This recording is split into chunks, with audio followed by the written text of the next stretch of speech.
Hello, in this video I'd like to show you our new direct replacement for LTM10C209A Toshiba display.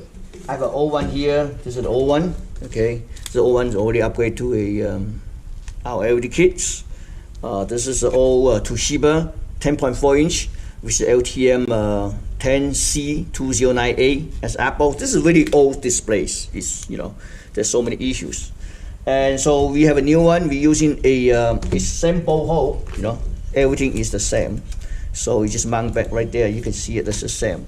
And then, but we're using a brand new 8.4 inch display. Just mount back. All you need to do is just remove the old LTM10C209A and mount this one back and connect 12 volt or 24 volt to the red and negative to the black. Okay. So this one I'm going to show you. Compare a little bit. I have a controller board I can drive. So it's pretty straightforward. So let me turn my power bar generators. I'm going to connect this wire to it, and then we can take a look, and then we can look at the old one too. So this one's quite simple. It's just connect to this one, the bottom one. All right. Yep. You flick over. Make sure this don't touch. Okay. All right. Maybe I can push here so you see a little bit better.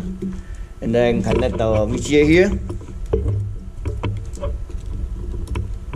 This controller board is already loaded to LTM10C209A Toshiba driver into it. So, okay, let's connect to 12 volts. See? Okay. Really nice and bright. Okay, direct replacement, brand new. Thank you for watching.